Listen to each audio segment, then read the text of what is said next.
something that we all go through. We just ain't pure. Raise and pause. I'll learn how to fly again.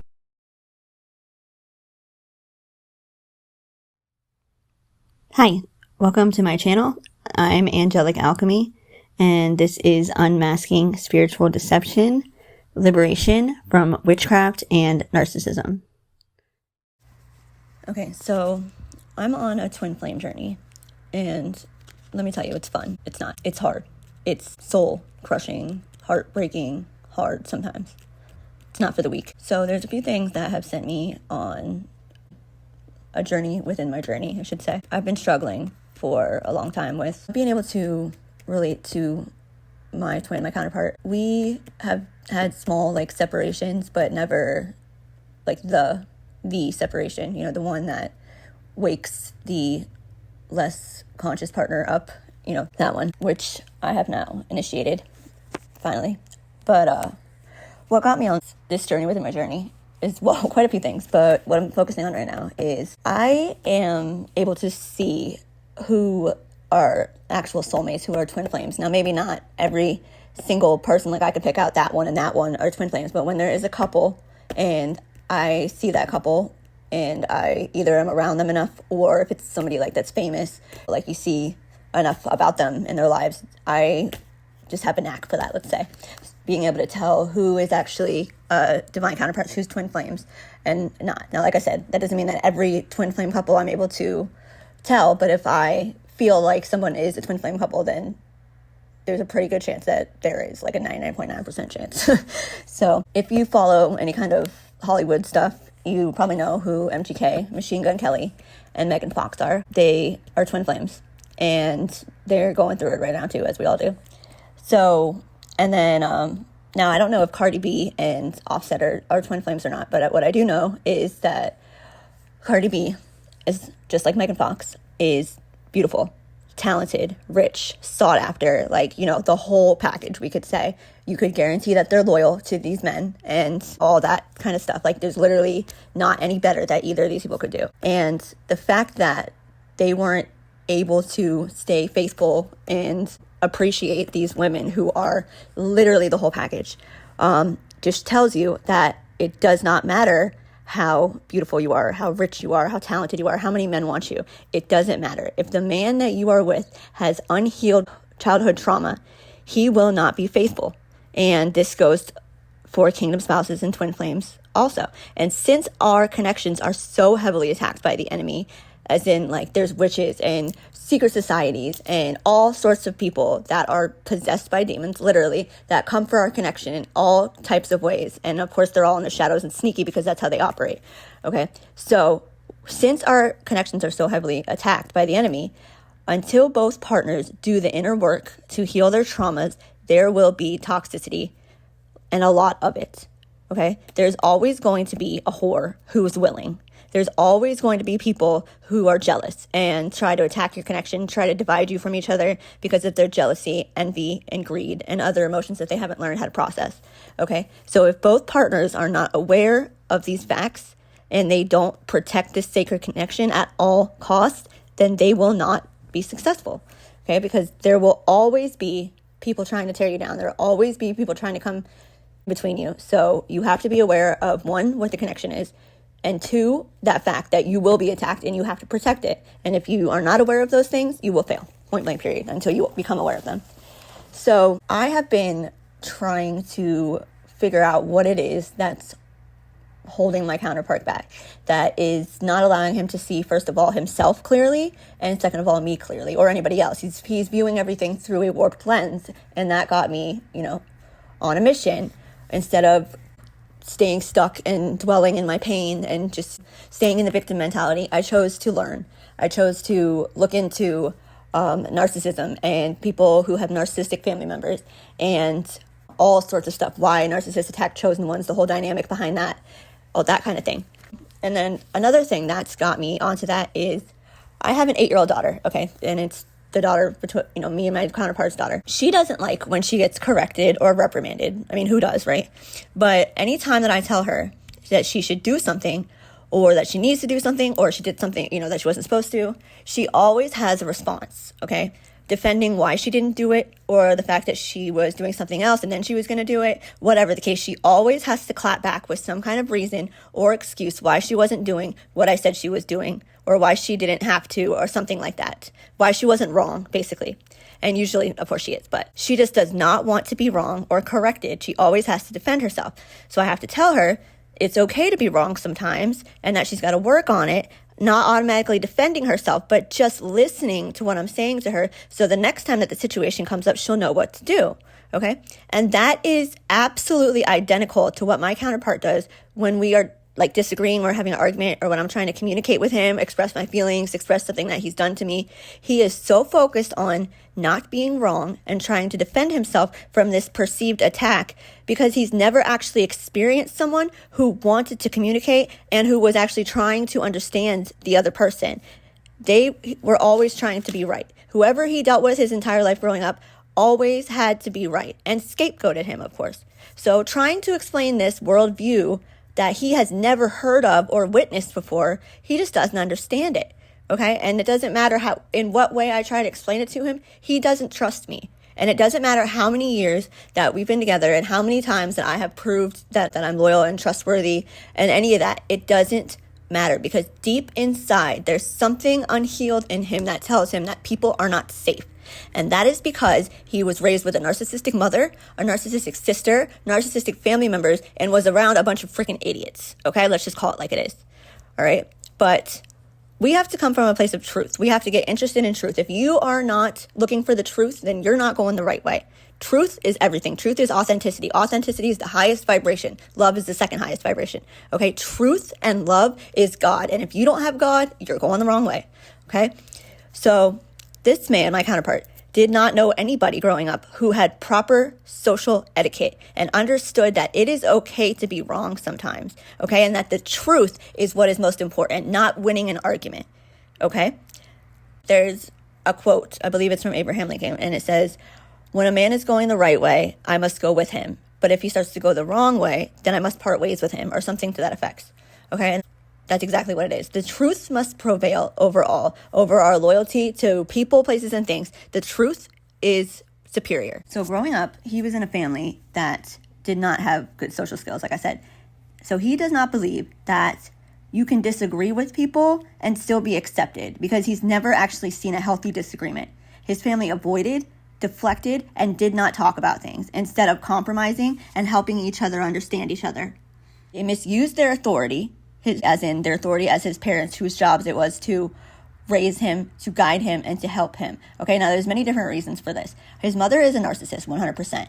Now, his father was not very affectionate, okay? But I personally believe that I didn't know his father before this whole situation with his mother, okay? But what I believe, from my personal experiences and from what I viewed, I believe that because his mother cheated on his father and broke his heart over and over, because she's a narcissist and she does not have the ability to love, and she also hosts a Jezebel spirit, okay? So that should tell you all you need to know, okay? Because when you have a connection with someone like that, or you try to love them, it will break you. It will break you. And you will not be able to show up for your children and love them and guide them the way that you are meant to. And if they have anything that they need that is above the normal, feeding you, clothing you, sending you off to school, making sure you don't die, that kind of thing, you will struggle to handle it. They will ask you little questions and you could snap on them if it's, too much, because you get overwhelmed. You are already struggling to keep it together and go through your day-to-day with your broken heart, and anything else will overwhelm you. So while in some instances, this is the narcissistic parent, in other instances, there is a parent who simply could not show up for their child because of the pain that they were hiding inside. So while one parent may have misused their authority as their parent, the other may simply have just misunderstood the purpose of childhood, as in it's not to, grow a little mini soldier that does exactly what they're told when they're told, and also ties in with what I just said about them not being able to show up correctly for their child because of what they were dealing with inside. Okay, so he grew up in a hierarchical system, if I said that right, and he most likely was made to constantly feel vulnerable, but also not feel like he could show his vulnerability. They don't know how to say that they are in need of help. Like when they don't understand something, a person who is free to express themselves and express how they feel would say, I don't understand this. I need help. I feel dumb. But this person doesn't know how to say that because when they were growing up, if they admitted that, they would be blamed or attacked because they learned from experience that they can't show vulnerability or anger or emotions of any kind, which is so toxic. Causes us to completely suppress everything, and it manifests into so many different types of issues as we grow up.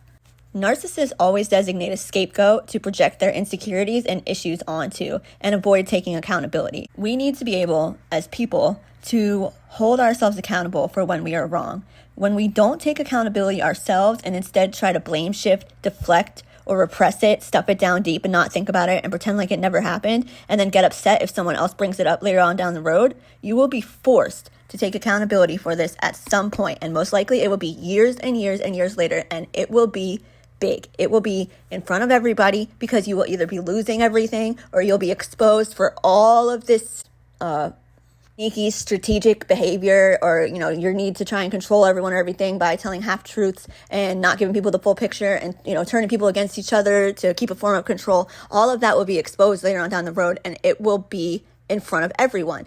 We have to take accountability for when we're wrong. These narcissists incorrectly believe that if they just don't ever say that they're wrong, then they're not wrong.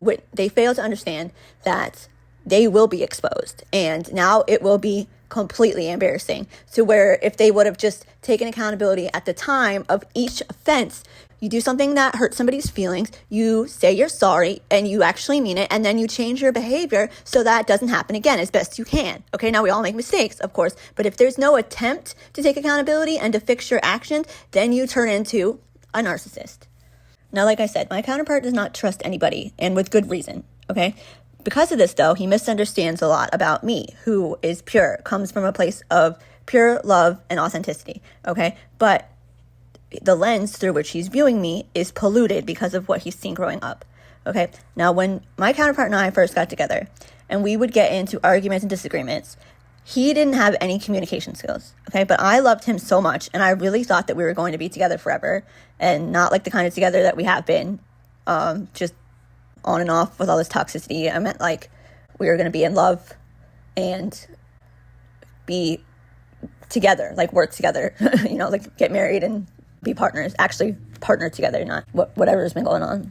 So I was very patient at first, and I would explain to him about how we're not trying to be right. We're trying to find a middle ground that we can compromise, because meshing two different people into one life is complicated, it's challenging.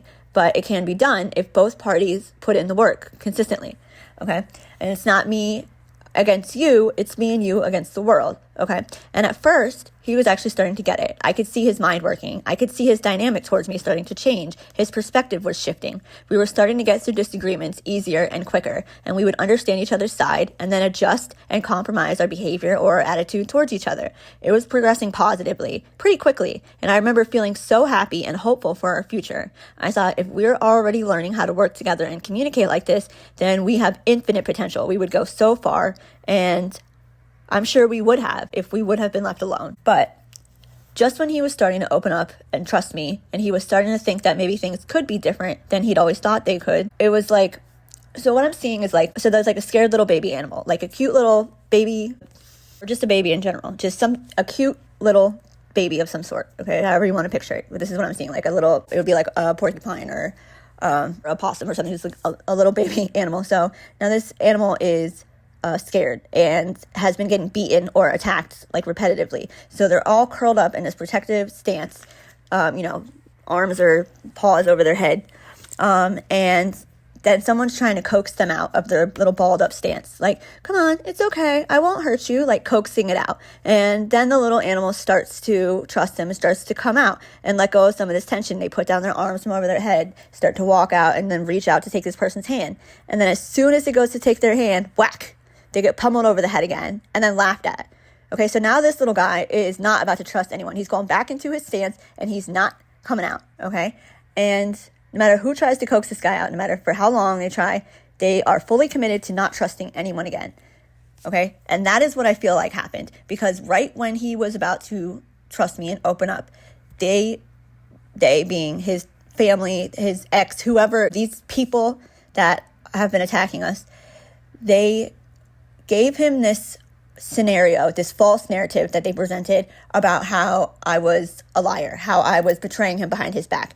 They manufactured false evidence to show to him, medical records, text messages that they took screenshots of, supposedly fake accounts that actually weren't me, this kind of thing. They went all out, okay, to make him think that I was whatever they were presenting me to be, okay, which means that everything that I was telling him, that everything that he had chose to start to believe in was a lie, and he reverted back to his original stance and his understanding of the world and people, okay? And that was obviously so damaging. The fact that these people would even be able to do something like that is absolutely disgusting. I don't even have the right words. Like, it hurts me to even think about people being able to do that to somebody. These people are sick, okay? I'm going to call it like it is. That's sick. You have to be sick in the head to be able to do something like that, okay? So this happened 5-6 years ago, maybe more. And in that time, there has been so much that has happened.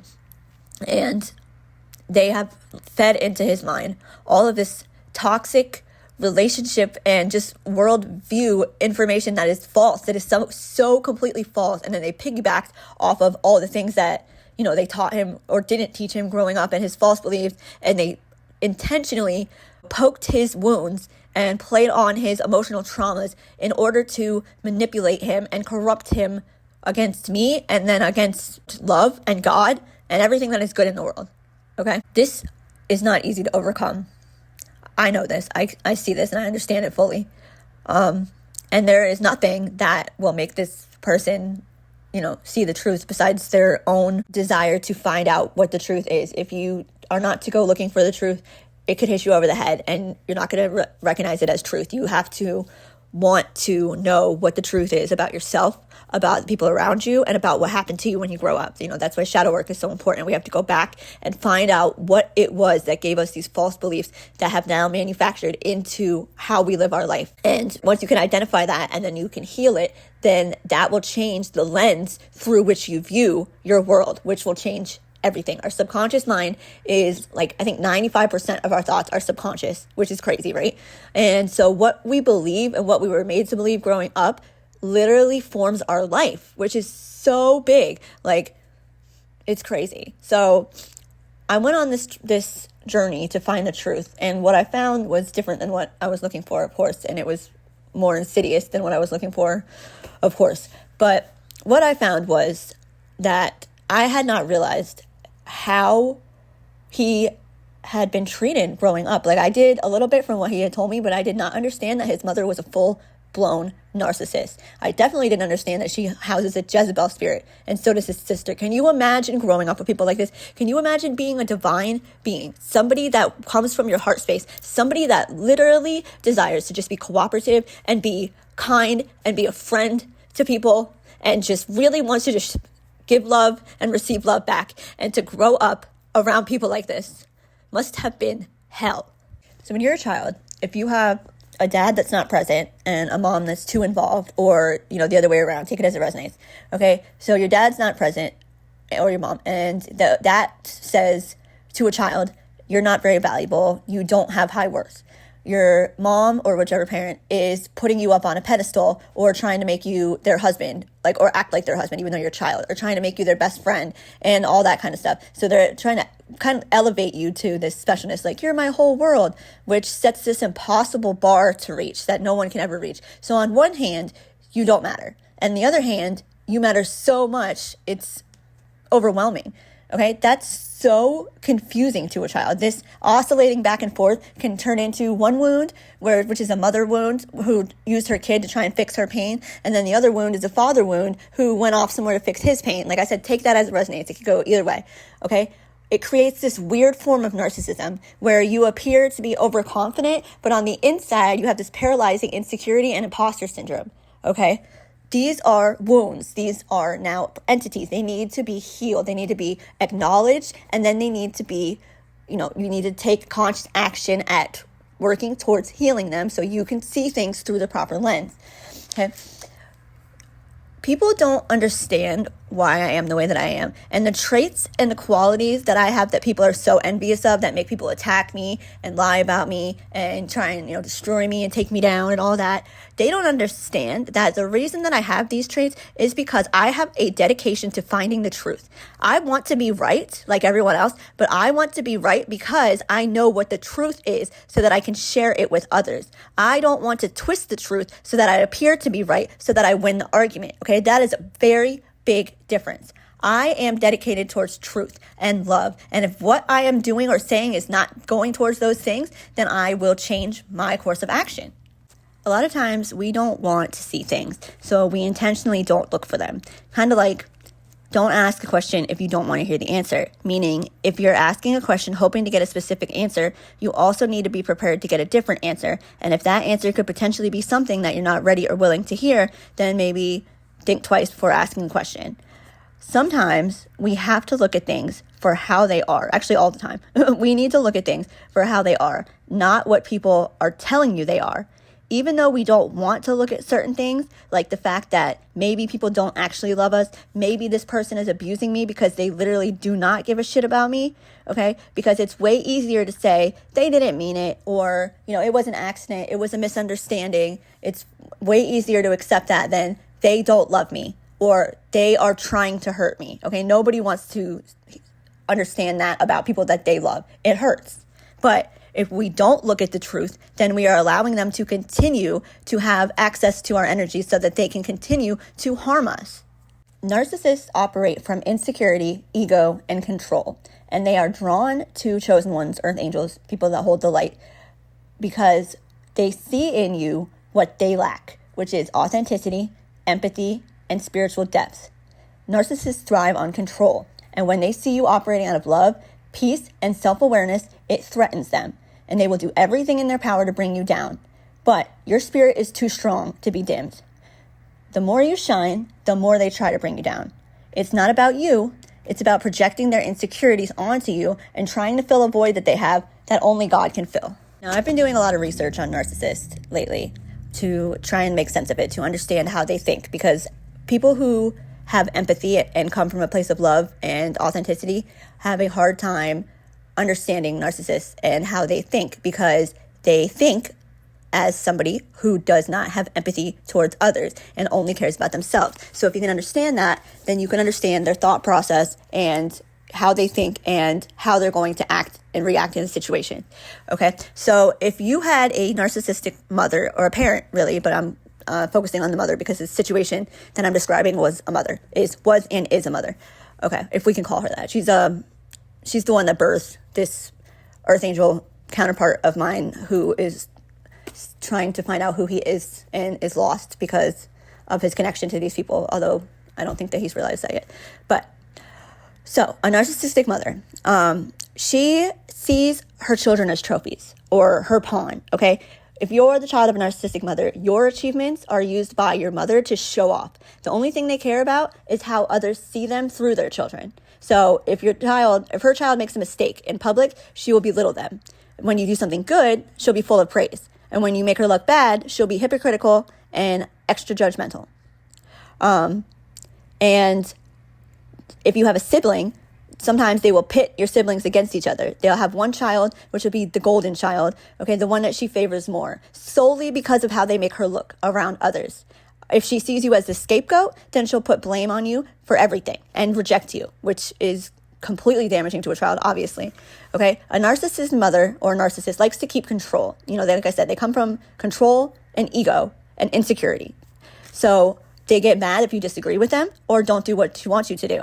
And then they will try and make you feel guilty for having separate interests, opinions, hobbies, or desires. They want complete control. Sometimes they can try and control who your friends are, what clothes you wear, what music you listen to, your habits, etc. Okay? And they use manipulation to get what they want. Okay? If you try and assert yourself, then she will respond with anger, rejection, hostility, that kind of thing. Manipulation is her game, and she plays it well. Okay? She will use emotional blackmail. She will guilt you and shame you into doing the things that she wants you to do. Her love is conditional.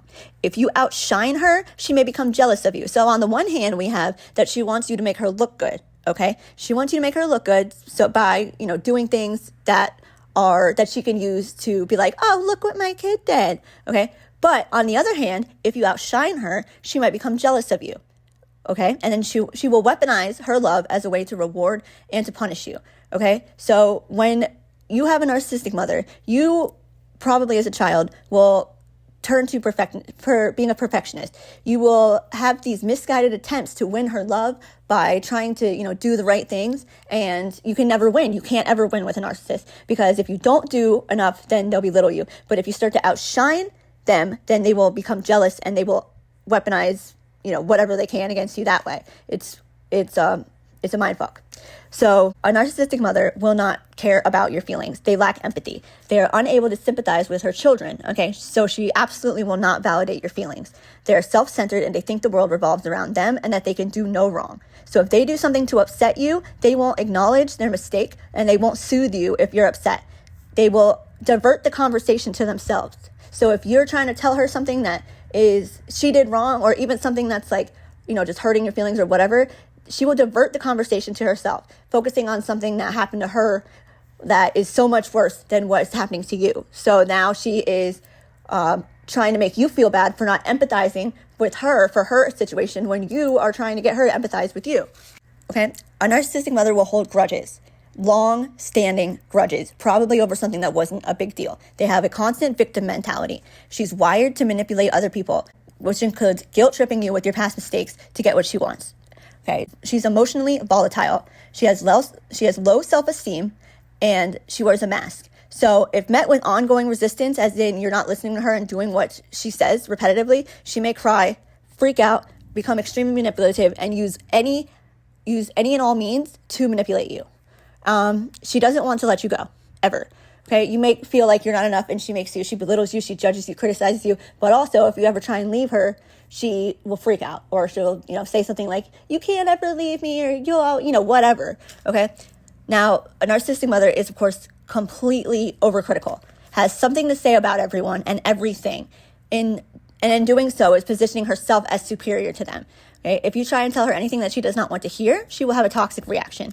Narcissists cannot and will not self-reflect. They will not look at themselves. So they have to make you the problem. They will never admit when they're wrong. They fake empathy in front of others, talk in a sweet voice, and fake sincerity when applicable. So you may have people say, oh, your mom's so nice, and you probably want to throw up inside.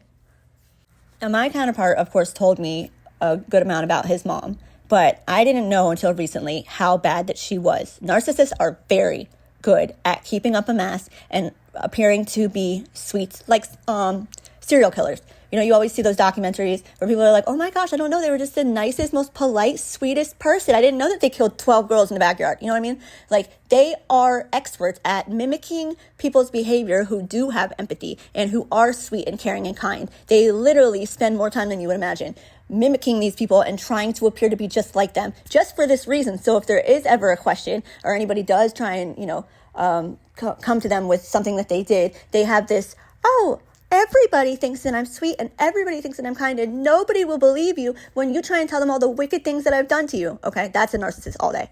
All right, so when I found out through God, that his mother has a Jezebel spirit, I should have known at that exact point how evil she was, because you don't have a Jezebel spirit and not try and manipulate and control and ruin people who you see to be superior to you. That's like literally their MO. Okay, she's a full-blown narcissist, and I had no idea. Okay, now that I have realized it, there are different scenarios that come to mind, which now make perfect sense. But I had no idea how evil these people are. I never would have suspected to do anything like the things that they are doing. Okay, so anytime that I got a feeling and my intuition was going off, I ignored it, or I took it as something else, because I didn't even think that there was any possibility that these people who I loved and cared for would be capable of doing these evil things to me.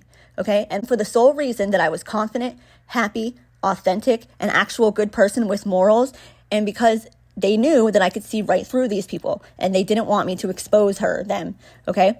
These people, her and his ex and whoever else, okay, they're jealous, they're envious. okay? And his mother has some crazy narcissistic thing where she wants to keep her son close to her, and she gets jealous of his spouse, okay? I never did anything but be nice, kind, and loving towards these people, and they ganged up against me to try and drive me crazy and unalive me.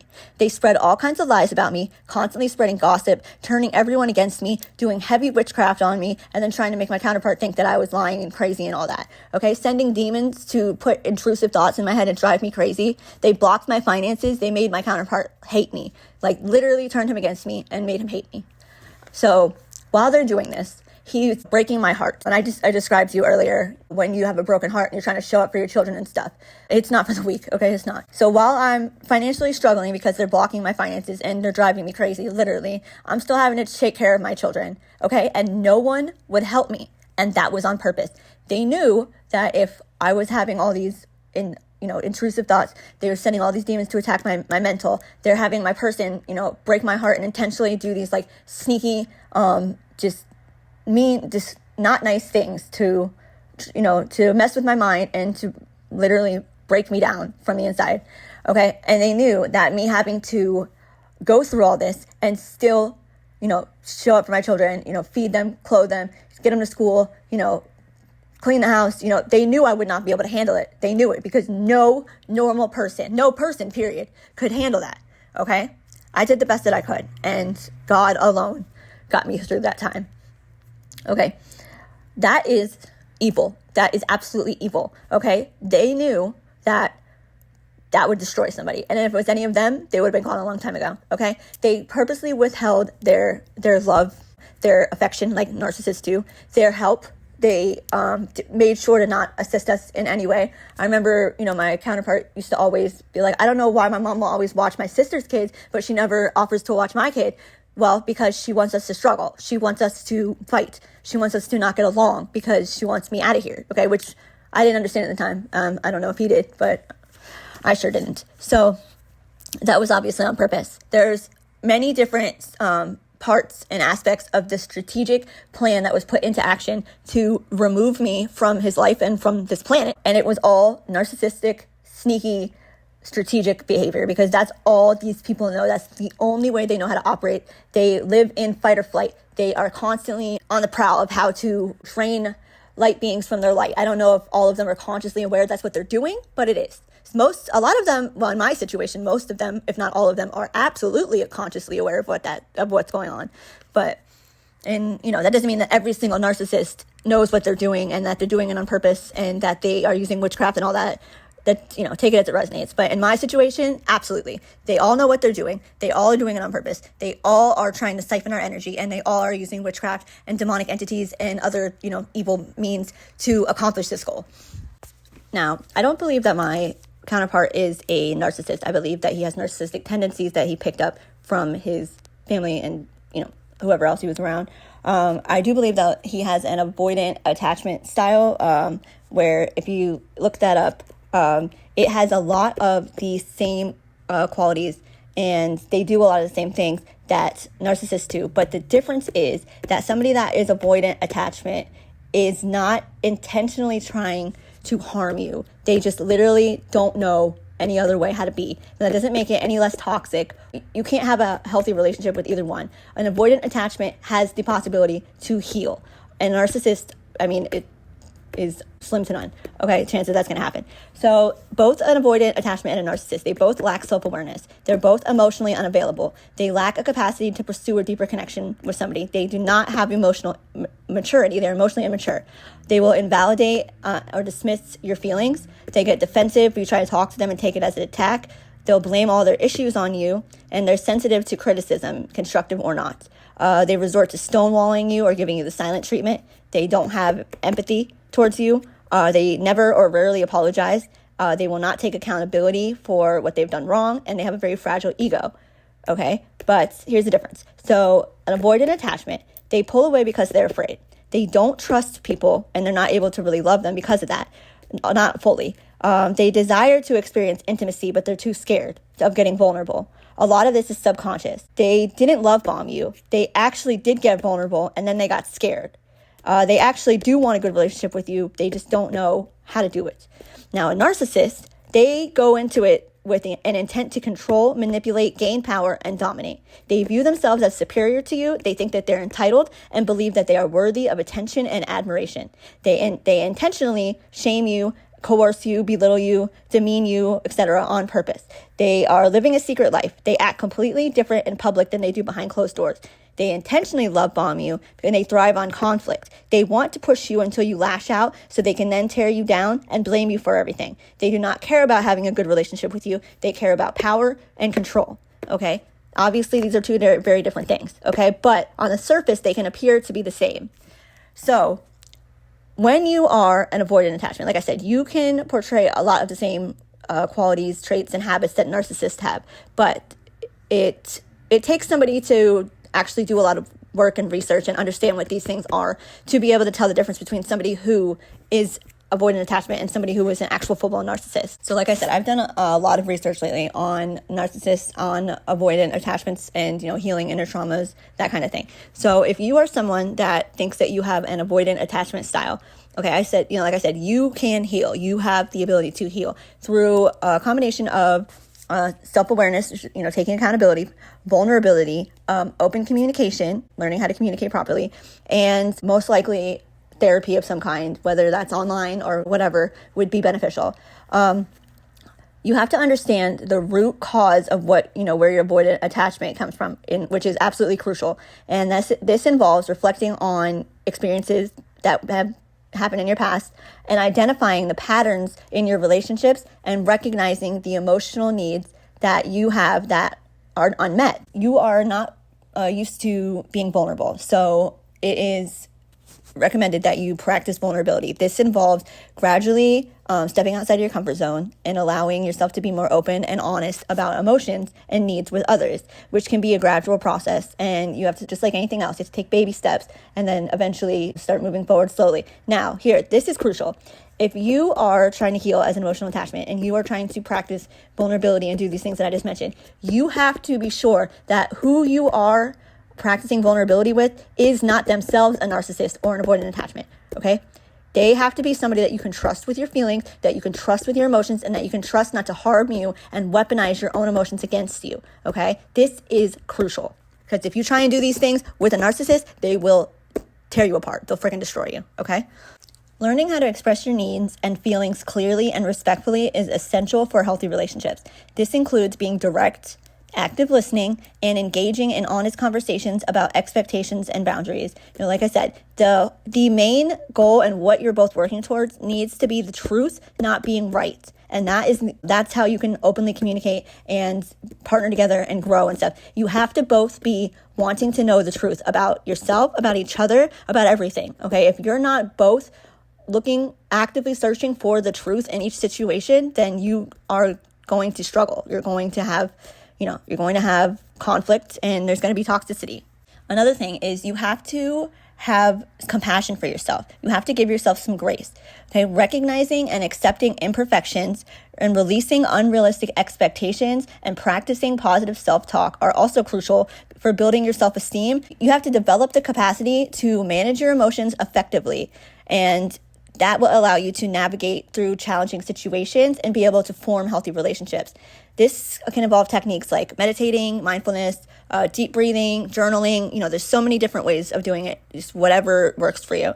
And you must learn to set and maintain boundaries. It is absolutely vital for protecting oneself emotionally and for preventing unhealthy patterns from reoccurring. This involves communicating needs clearly and then respecting others' personal space and making sure that they respect your personal space. And you have to ensure healthy limits in relationships. You have to understand that people have their own traumas and their own issues, and they are not always coming to attack you, but they have needs that they need to be met too. And if you can view your partner as somebody who has their own wants and needs and that kind of thing, then you are able to clearly communicate. If you are only coming from a place of looking at my needs and my wants and, my me, then you will not be able to have a healthy conversation or a healthy relationship with anybody else. Now, people talk about self-love a lot, and self-love is absolutely essential, but how do we love ourselves when we have never done it or never, practiced? This is a gradual process, and there's, many different times. They recommend spending time in nature, which I love. I do it every day, when I can, when it's not snowing and stuff. And then engaging in hobbies that you actually like to do, pouring into yourself, not in a selfish way to where you're taking away from other people, but giving yourself the time and energy that you need so that you can do things that you enjoy, things that light you up, things that feed your soul, so to speak.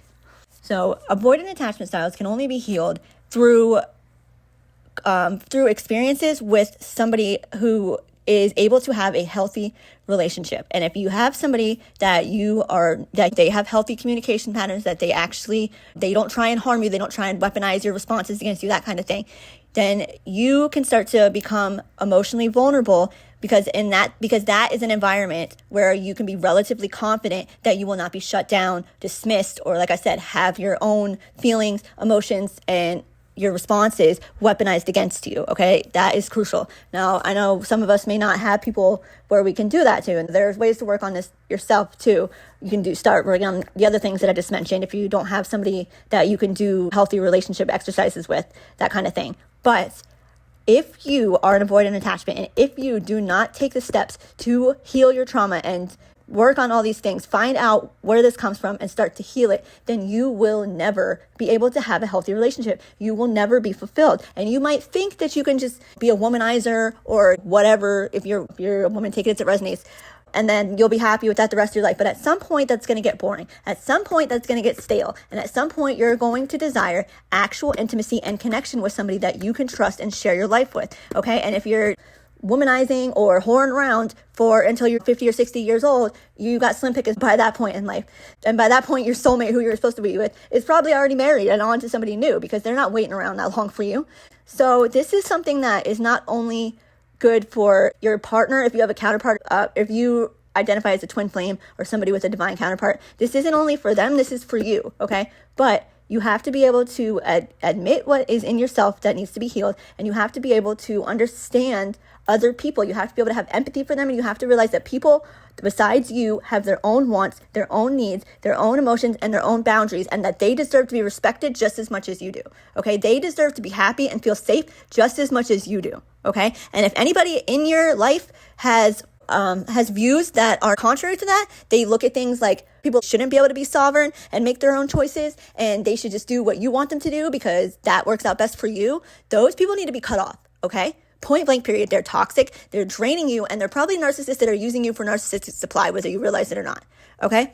So I'm going to end this one here. I hope that you got a little bit of information from this that you can use, and just stay prayed up. God loves you. I love you, and I hope that y'all have a wonderful day.